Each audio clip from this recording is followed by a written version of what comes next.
Welcome everyone. Now I'm going to start the further topic of blood. Blood हम लोग ने कल खत्म किया था। ब्लड में क्या थे? ब्लड प्लाज्मा थे, ब्लड सेल्स थे, ब्लड कॉर्पसेल्स हमने खत्म किया था। कुछ और भी चीजें हैं जो ब्लड से रिलेटेड हैं, इम्पोर्टेंट है, पूछता है, तो हम उसको डिस्कस करते हैं। सबसे पहले आपका है ब्लड क्लॉटिंग। अब ब्लड क्लॉटिंग होता क्या है पहले ये समझ आ जाएगा। देखिए, ब्लड आपको बताया था एक फ्लूइड कनेक्टिव टिश्यू है, फ्लूइड है। जब कभी कोई इंजरी होती है, कोई चोट लगती है, तो हमारे ब्लड फ्लो करने लगते हैं। तो उस ब्लड को रोकने को, उसको सॉलिडिफाइड करने को ही क्लॉटिंग कहते हैं, या कहें हिंदी के टर्म्स में ब्लड का थक्का जमना। एक सॉलिड लेयर जम जाना और ब्लड फ्लो ना करे बॉडी से बाहर, उसी को कहते हैं ब्लड क्लॉटिंग। तो अब इसमें कौन कौन से फैक्टर्स हैं और क्या कौन सा एलिमेंट है, कौन सा आयन है और क्या उसमें है, उसको देखते हैं। सबसे पहले जो ज़रूरत है इसमें विटामिन के है, कैल्शियम आयन है, कैल्शियम प्लस आपके एंजाइम हैं जो इसमें हेल्प करते हैं, ब्लड प्लेटलेट्स भी है आपकी,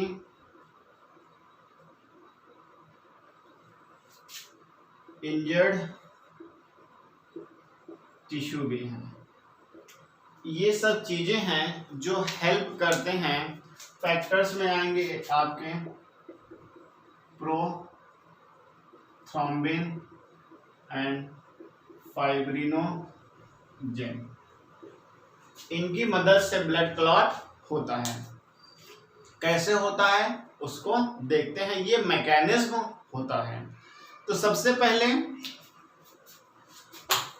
बात करते हैं, जब ब्लड की इंजरी होती है, अगर कोई ब्लड की इंजरी होती है तो वहां पे वो injured tissue plus blood platelets migrate to that part, उस जगह पर आते हैं। मान लीजिए ये कोई इंजरी हो गई यहाँ पर, तो यहाँ पर ब्लड प्लेटलेट्स और इंजर्ड टिश्यू आ जाते हैं, माइग्रेट करके आते हैं और एंजाइम को सिंथेसाइज करते हैं। दैट एंजाइम इज थ्रोम्बोप्लास्टिन और यू कैन से थ्रोम्बोकाइनेज, एक ही है।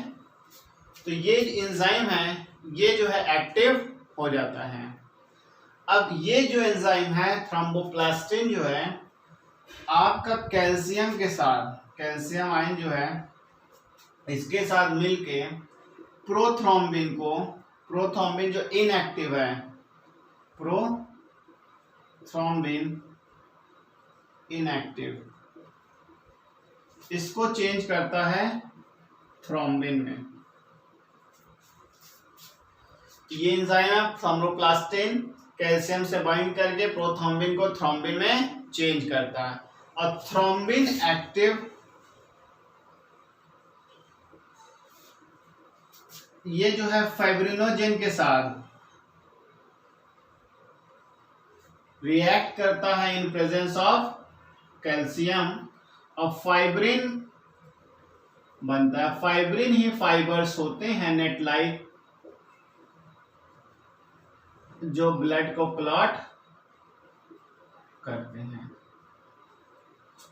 ऐसे net like, mesh like structure fibres होते हैं, फाइबर लाइक। तो यही फाइब्रिनोजन फाइब्रिन्स में कन्वर्ट होते हैं, जो कन्वर्ट कराता है thrombin in presence of calcium.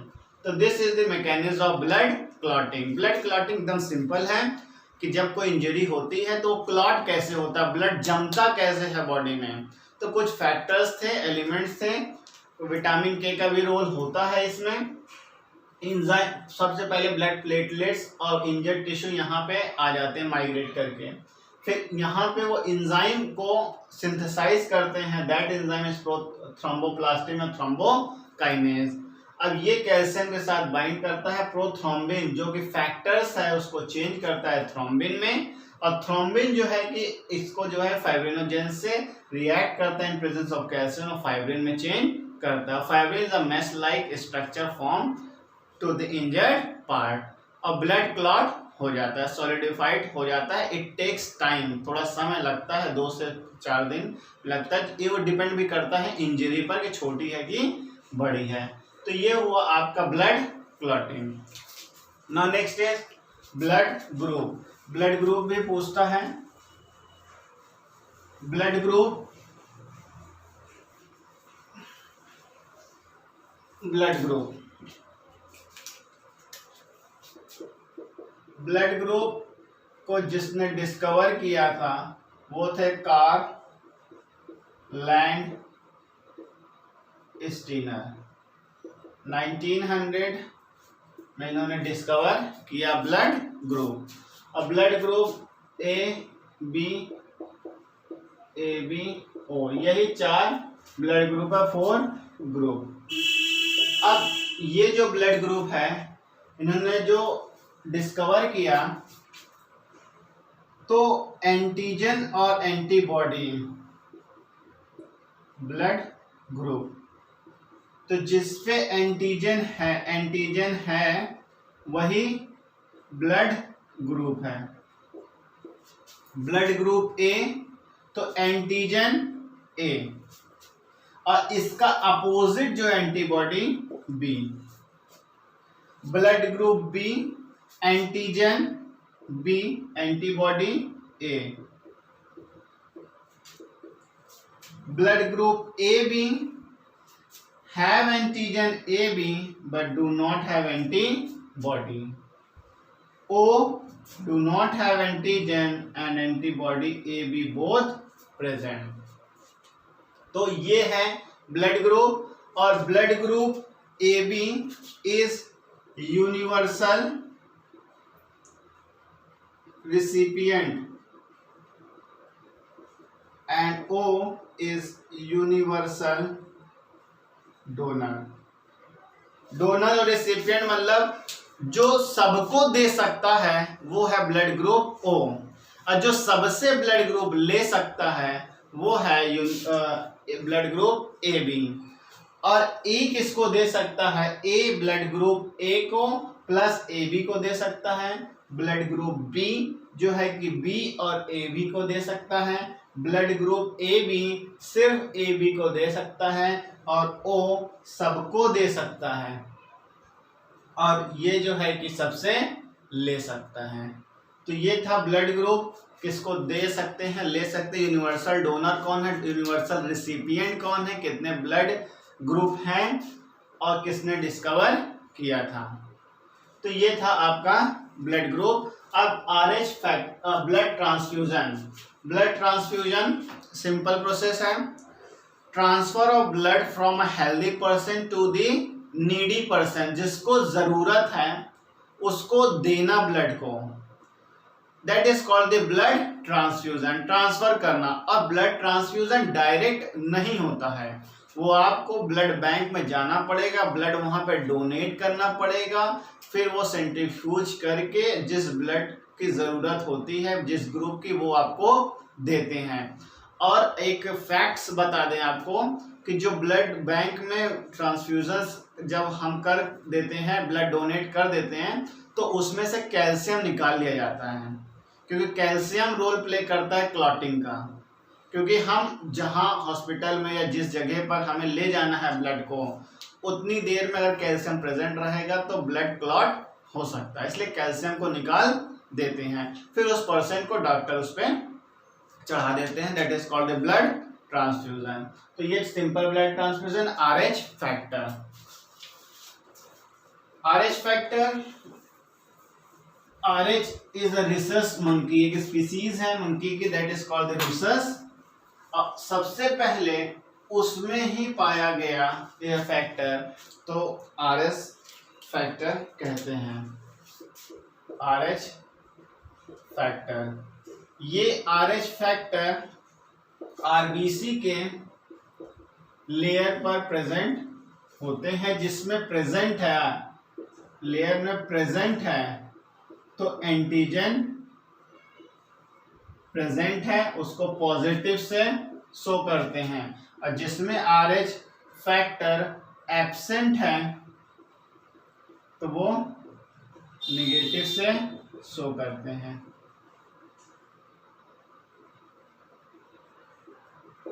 Clear? तो जिसमें प्रेजेंट है उनके ब्लड ग्रुप में A+, B+, AB+, जिसमें RH फैक्टर नहीं है तो उनका ब्लड ग्रुप माइनस में जाता है। ये सबसे पहले मंकी में ऑब्जर्व किया था, तो रिसस मंकी में ऑब्जर्व किया था, इसलिए RH इसको अब्रिविएट किया गया RH फैक्टर। क्लियर? तो ये हो गया RH फैक्टर। RH इनकम्पेटिबिलिटी एक डिजीज होती है, वो आपके कोर्स में नहीं है। डिजीज का नाम बता सकते हैं, उसको जानिएगा। अगर कोई फीमेल नेगेटिव है और पॉजिटिव RH फैक्टर से उसकी मैरिज होती है तो जो फर्स्ट बेबी होगा वो नॉर्मल होगा, सेकेंड बेबी में प्रॉब्लम हो जाती है, तो RBC में प्रॉब्लम होती है। उस डिजीज को बोलते हैं आर्थोब्लास्टैटिस फिटालिस। आर्थोब्लास्टैटिस फिटालिस, तो ये डिजीज है। तो ये कोर्स में आपके नहीं है, लेकिन अगर बाय चांस किसी बुक में दिया हो कॉर्नर पॉइंट्स में तो आप उसको देख लीजिएगा। नाउ लिम्फ, तो ये अभी तक का जितना था ये ब्लड से रिलेटेड था। अब लिम्फ की अगर बात करें, ये था आपका RH factor, blood transfusion, blood group, blood clotting. अब लिम्फ की अगर बात करें तो जैसे ब्लड फ्लूइड कनेक्टिव टिश्यू है वैसे लिम्फ भी फ्लूइड कनेक्टिव टिश्यू है। क्लियर? टिश्यू में हमने बताया था। और it is the filter blood plasma, ये ब्लड प्लाज्मा का फिल्टर है। क्लियर? अब इसमें जो है RBC एब्सेंट होते हैं, बट इट कंटेन, क्या होता है इसमें? It contain WBC, protein, glucose, fat, mineral, salt, water etcetera, सब कुछ होता है, बस RBC को छोड़कर। ठीक है? अब फंक्शन की बात करें तो RBC का जो फंक्शन आपको हमने बताया है, तो सेम फंक्शन आप वहां पे लिख देंगे तो गलत नहीं होगा। डिफेंस का रोल प्ले करता है, ऑक्सीजन का ट्रांसपोर्ट करते हैं, मिनरल्स का ट्रांसपोर्ट करते हैं, but through a different channel, through a different vessel, that is called the blood lymph vessel. Blood vessel में होता है, लिम्फ का लिम्फ वेसल्स के थ्रू ट्रांसफर होता है, और उस सिस्टम को बोलते हैं लिम्फेटिक सिस्टम। जैसे ब्लड सर्कुलेटरी सिस्टम है, यहाँ पे लिम्फ जिससे ट्रांसफर होता है उसको लिम्फेटिक सिस्टम कहते हैं। ब्लड जिसमें ट्रांसफर होता है वो है ब्लड वेसल, जो हम लोग अभी आज पढ़ेंगे, और इसमें जो है लिम्फ ट्रांसफर होता है लिम्फ वेसल्स में।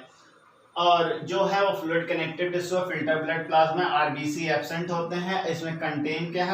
WBC, protein, glucose, fat, minerals और वाटर, सॉल्ट वगैरह प्रेजेंट होते हैं। तो this is about the lymph. तो इतना आपके लिए काफी है ब्लड और लिम्फ के लिए।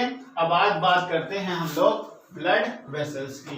Blood vessels is the vessels through which blood flow. Blood vessel जिसमें ब्लड फ्लो करती हैं, या ब्लड वेसल्स वो ट्यूब है, वो वेसल्स है जो ब्लड को कैरी करती है एक जगह से दूसरे जगह पर। तो ये हुआ ब्लड वेसल। ब्लड वेसल्स, एक बार फिर से, वेसल्स वो ट्यूब है जिसके थ्रू ब्लड ट्रांसपोर्ट होती है। क्लियर? अब इसमें 3 है, आर्टरी, वेन एंड कैपिलरी। तो ये 3 हैं। अब आर्टरी और वेन को हम कंबाइन करके देखेंगे तो इसके कैरेक्टरिस्टिक और डिफरेंस एक साथ बन जाएंगे। फिर कैपिलरी को हम इसको देख लेंगे। तो पहले आर्टरी और वेन को हम देखते हैं। आर्टरी और यहां पर वेन। देखिए आर्टरी जो है, आर्टरी वो वेसल्स है जो ब्लड को हार्ट से लेती है और डिफरेंट बॉडी ऑर्गन सेल्स में पहुंचाती है। That is called the artery. It takes blood from heart to organ या सेल में वहां ले जाती है। क्लियर। वेन्स ब्लड को ऑर्गन से, इट टेक्स या रिसीव ब्लड फ्रॉम ऑर्गन्स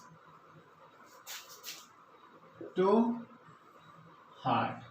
तो ऑर्गन से हार्ट में जो वापस आएगी वो क्या कहते हैं, वेन्स के थ्रू आएगा। अब सेकेंड पॉइंट है, आर्टरी जो है ब्लड कैरी करती है ऑक्सीजनेटेड ब्लड।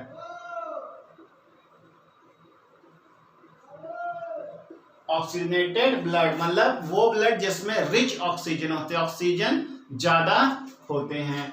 इसमें डी ऑक्सीजनेटेड ब्लड, इसमें जो ब्लड है वो डीऑक्सीजनेटेड है। ऐसा नहीं कि ऑक्सीजन नहीं होता है, पर ऑक्सीजन कम होता है, इसलिए इसको डीऑक्सीजनेटेड ब्लड कहते हैं। अब सभी में नहीं होता है ऑक्सीजनेटेड, एक छोड़कर, एक्सेप्ट वन, पल्मोनरी आर्टरी। सारे में ऑक्सीजनेटेड होते हैं एक्सेप्ट वन, पल्मोनरी आर्टरी। और यहां सारे में डीऑक्सीजनेटेड होता है एक्सेप्ट पल्मोनरी वेन। तो सिर्फ एक वेन है जिसमें यहां पे ऑक्सीजनेटेड ब्लड है, पल्मोनरी वेन। यहां पर एक वेन है जिसमें जो है कि डीऑक्सीजनेटेड ब्लड है, पल्मोनरी आर्टरी। बाकी सब में ऑक्सीजनेटेड है, बाकी सब में यहां वेन्स में डीऑक्सीजनेटेड है। इसको देखिए, जब हार्ट पढ़ाएंगे तो ये दोनों टर्म्स आएंगे, तो आप तब तक के लिए तैयार रहिए। इसका जो ल्यूमेन है वो नैरो होता है। ल्यूमेन मतलब जैसे कि अगर ट्रांसफर सेक्शन देखें तो ये जो अंदर का पार्ट है जिससे ब्लड फ्लो कर रहा है, that is called the lumen. ये थोड़ा नैरो होता है, पतला होता है। इसका ल्यूमेन जो है, ल्यूमेन इज वाइड, इसका वाइड होता है। क्लियर। अब नेक्स्ट पॉइंट की बात करें, इसका जो फ्रेश ल्यूमेन वाइड है तो ल्यूमेन नैरो है, तो मतलब मसल्स जो हैं चारों तरफ, मसल्स थिक एंड इलास्टिक। इसकी जो मसल्स हैं, वो जो आउटर लेयर है मसल्स थिन एंड इलास्टिक इसमें भी है। क्लियर। अब यहाँ पे वेसल्स जो क्या कहते हैं कि प्रेशर्स जो है, यहाँ प्रेशर्स हाई होता है क्योंकि ब्लड ऑर्गन जो हमारा हार्ट है वो ब्लड को पंप करता है, तो आर्टरी में ही ब्लड फ्लो करता है। तो वो जो पंपिंग है वो एक प्रेशर्स के थ्रू जनरेट होती है, तो यहाँ पर प्रेशर हाई होता है, इसीलिए इसकी जो वॉल है थिक होती है। जो मस्कुलर वॉल है वो थिक होती है ताकि उस प्रेशर को वो क्या कहते हैं ऑब्जॉर्ब कर सके, उसको कैरी कर सके। तो यहाँ पे जो है प्रेशर लो है। क्लियर। तो ये कुछ 5-6 पॉइंट बन रहे हैं। अब बात करते हैं एक और कि आर्टरी में जो सबसे थिक है उसको एओर्टा कहते हैं, और आर्टरी में जो सबसे थिन होती है उसको आर्टीरियोल बोलते हैं, आर्टीरियोल। क्लियर। और वेन्स में जो सबसे थिक है या सबसे मोटी है उसको वेना कावा कहते हैं, और जो सबसे इसमें थिन है उसको बोलते हैं वेन्यूल्स। क्लियर? तो एक बार फिर से इसका रिकैप, आर्टरी जो है ब्लड को कैरी करती है हार्ट से to the different parts of the body, पूरे बॉडी में ट्रांसपोर्ट करती है, और इसमें जो ब्लड फ्लो होता है वो ऑक्सीनेटेड ब्लड होता है, except one artery that is called the pulmonary artery. Pulmonary artery में सिर्फ डीऑक्सीनेटेड ब्लड होता है, और इसके जो ल्यूमेन है वो नैरो होता है, और मसल्स की जो वॉल है इसकी वो थिक होती है, एंड इलास्टिक, प्रेशर हाई होता है क्योंकि हार्ट से फ्लो करता है। इसमें जो वैल्व होता है वो एब्सेंट होता है, और यहाँ पे जो वैल्व होता है, एक पॉइंट और ऐड कर लो, वैल्व प्रेजेंट होता है। क्लियर? तो ये हो गया आपके 7 पॉइंट, प्लस यहाँ पे एक पॉइंट अगर ऐड करोगे तो आपके पॉइंट्स बढ़ जाएंगे। वेन्स में है it takes blood from the different parts of the body to the heart, heart में आके पोर कर देंगे, और वो जो ब्लड होंगे वो डीऑक्सीनेटेड ब्लड होंगे। सारे वेसल्स में आपके डीऑक्सीनेटेड ब्लड होती है except one that is called the pulmonary vein, और वेन है जो हार्ट में क्या कहते हैं ब्लड को लाती हैं, और आर्टरी जो है हार्ट से लेकर जाती हैं। ल्यूमेन इसमें वाइड होता है, मसल्स जो इसकी वॉल है वेसल्स की वो थिन होती है, इलास्टिक्स होती है, प्रेशर इसमें लो होता है क्योंकि ये लेकर सिर्फ आ रहे हैं, सिंपल। वैल्व प्रेजेंट होता है। अब ये वॉल्व क्या होता है ये हम लोग हार्ट में पढ़ेंगे। तो ये था आज का सेकेंड लेक्चर, जो ब्लड वेसल्स और कुछ ब्लड से रिलेटेड टॉपिक्स थे जिसको आज हम लोगों ने देखा और समझा।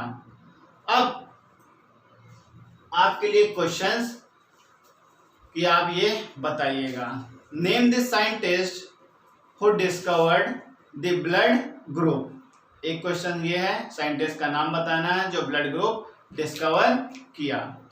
अब एक पॉइंट और बच रहा है, कैपिलरी। कैपिलरी में कुछ नहीं है, सिंपल है, ये थिनेस्ट ब्लड वेसल्स है, thinnest blood vessels capillary, thinnest blood vessel सबसे थिन होती हैं। क्लियर? और इसका फंक्शन क्या, it connect artery to vein, artery और वेन्स को कनेक्ट करती हैं। और ब्लड कैपिलरी के ये से जाल नेट लाइक स्ट्रक्चर्स होती हैं, ऐसे कनेक्ट होती, मान लीजिए ये वेन है, ये आर्टरी है, तो इसमें जो है कि इस कैपिलरीज में से पोर्स भी प्रेजेंट होते हैं, या तो इतनी थिन होती है रप्चर्ड हो जाती हैं, तो यहाँ से फ्लूइड बाहर आ जाते हैं। ठीक है? तो इसमें जो मेनली फ्लूइड होता है वो WBC होता है। अब ये blood flows from blood capillary, this process is called diapedesis. ये पूछता है, इंपॉर्टेंट है, when WBC came out from the blood capillary that is called, तो डायपेडेसिस होता है, या व्हाट इज डायपेडेसिस करके डिफाइन में पूछ लेगा, तो ये आपको पता होना चाहिए। When fluid came out from the blood capillary in the tissue में आ जाते हैं तो उसको क्या कहते हैं, और उस फ्लूइड में मेनली WBC होता है, उसको डायपेडेसिस कहते हैं। तो ये था ब्लड वेसल्स पूरा कंप्लीट। एक क्वेश्चन आपको हमने दिया है जो क्या कहते हैं कि साइंटिस्ट का नाम बताना है। दूसरा आपको बताएंगे, you have to tell the vessels which vessel carry blood from the heart to the different part of the body, and which vessels carry blood from the different part of the organs to the heart, तो उस vessels का नाम बताना है जो heart से sales में लेकर जाती हैं और जो सेल से हार्ट में लेकर आती है। वेसल्स का सिंपल नाम बताना है, कुछ है नहीं, सिंपल है। कमेंट करिए कमेंट सेक्शन में, और लेक्चर कैसा लगा वो बताइए। फिर हम नेक्स्ट लेक्चर में हार्ट के साथ आपको मिलेंगे। Thank you.